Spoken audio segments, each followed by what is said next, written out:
This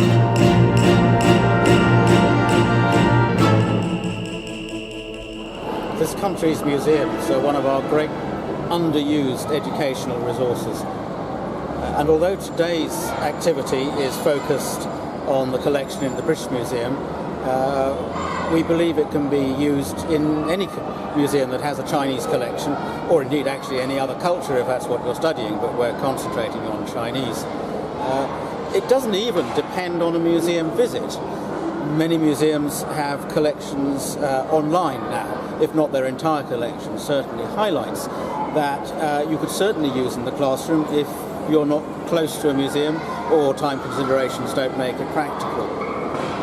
It's not even really subject specific, it's infinitely adaptable. You can use it to look at many different aspects of Chinese culture, of history, geography, of language. And we hope also that it's not even age specific. You can make it as simple or as complex as you choose to suit the abilities of your own students. We think it's great fun, I certainly do. So let's go into the museum now and start off on our quest.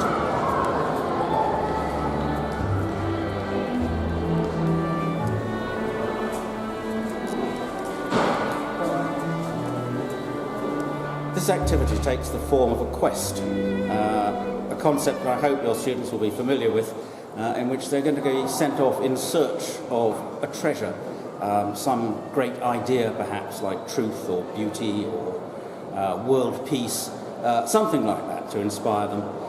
And they will then populate their quest with objects from the collection to tell the story of their adventures in searching for this fantastic object. The first thing they have to find is a container suitable to transport this treasure once they've found it. Think perhaps of Indiana Jones and the Last Crusade, when Indiana Jones has to decide which of the many vessels in front of him are the Grail. They then have to populate their quest using objects that they find in the collection. They should be looking for objects that will illustrate how they travelled, by horse, by carriage, probably not by aeroplane, the landscapes that they passed through, the people they met, the food they may have eaten or they may have eaten off, weapons perhaps that they had to use to fight off demons they encountered.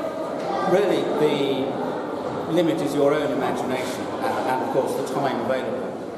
So perhaps we should now go and have a look at some of the objects in the collection so I can show you the kind of things that I'm thinking of, because they're not always the most obvious objects, the real showpiece in the collection. Sometimes they can be quite small things, but which have very fine detail that will serve really well as an illustration of some of these aspects. Let's move now to Gallery 33.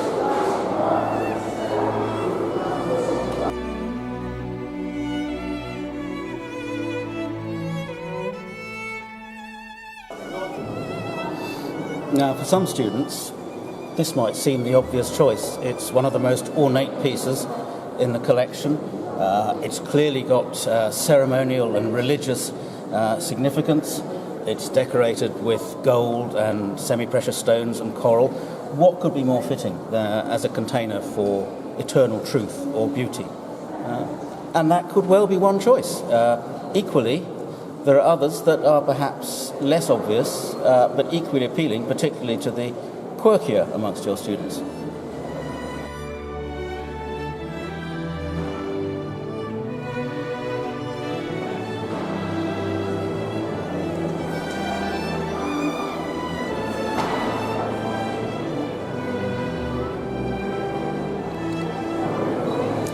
So here's another possibility that might appeal to some of the students, especially if they are familiar with the Indiana Jones film.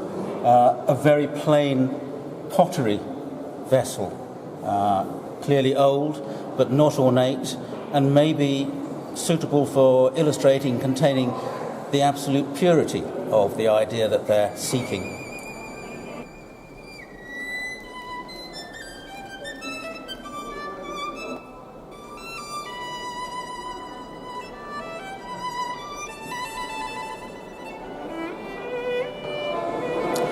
So, of all the objects in the collection, I think this is the one that I would personally choose. It's not maybe to everyone's taste, but for me it has many aspects that are suitable as a container for a eternal truth. It's imposing, but not over ornate. It has aspects of nature in it, in the ram's heads, and it would be a fine thing to bring back to present to the ruler or whoever had sent you on this quest in the first place. But as I say, it's entirely personal taste, and there are many, many other objects in this collection which you and your students would find perhaps better, more suitable, or simply more to your taste.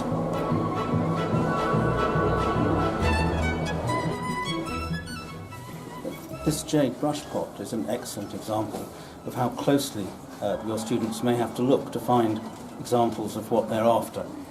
In fact, it's covered in a complicated and highly detailed landscape showing buildings, forests, people at work, all manner of things. So they could in fact populate a great deal of their quest just from one object like this, but only if they look very carefully.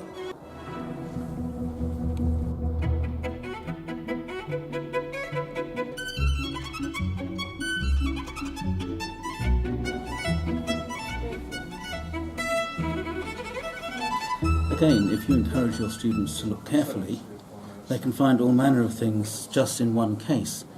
This assembly of jades has birds, beasts, dragons, goddesses, and even a mounted warrior.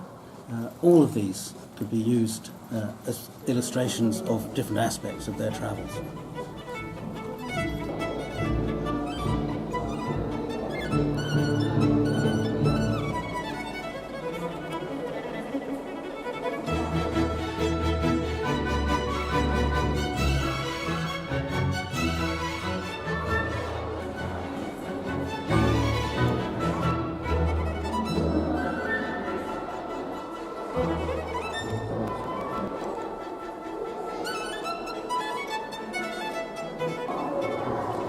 And in this little group of tan pottery vessels, there are some perfect objects for your students to choose for how they carry their food and drink. And they're particularly relevant, of course, because these kinds of vessels would have been used by actual travellers hundreds of years ago along the Silk Route. One of the things that's particularly interesting, both about the jars with the birds' heads and about these vessels up here, are that they are not Chinese forms. These are types of vessel that have come into China along the Silk Route, where lots of ideas, religions, philosophies, artistic traditions were exchanged between cultures.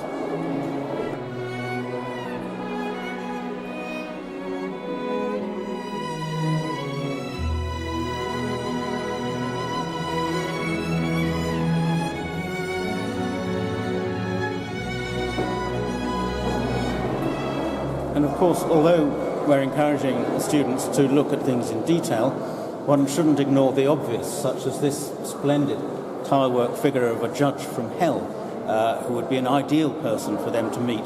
They needn't necessarily use his identity as a judge. He's carrying scrolls. Maybe these could be maps that they use to help them show the way. It's really up to their imagination how they use these figures. The most important thing is that they're looking at them.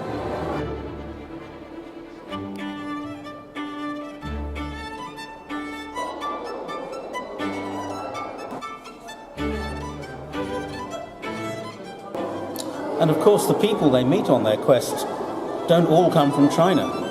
Here, for instance, we have a lovely little model of a boy possibly from Africa.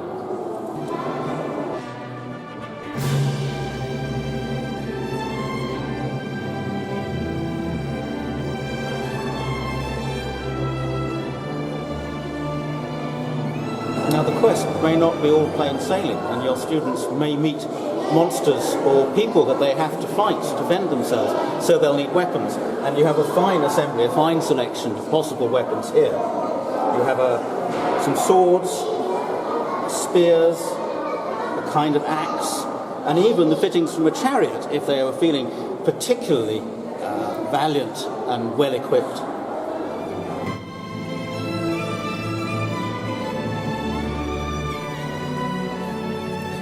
Now, this is something you might not expect to see in a Chinese collection. It's a late 15th, early 16th century porcelain tile, blue and white, with a Chinese rain mark in characters down the bottom, but the inscription in the middle is a verse from the Quran in Arabic script.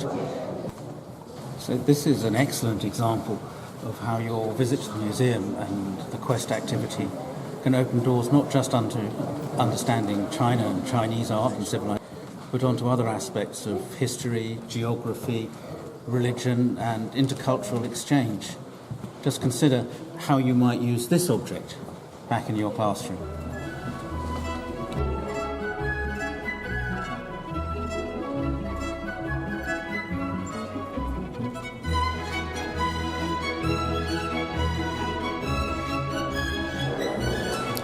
So in this first part, we've looked at how you can use the Quest framework to organise your visit to the museum, to give it some structure and to encourage your students to use their investigative skills and, we hope, their inquisitiveness to delve into some of the nooks and crannies of the collection where some of the most interesting pieces are to be found. In the next part, we're going to look at the broader use of this activity, how you can prepare for it beforehand in school and how you can take it back into the classroom to look at other subjects, including, if you're teaching Mandarin, Mandarin language and vocabulary, but equally history, geography, art and design, RE, almost anything you care to name. It's infinitely adaptable.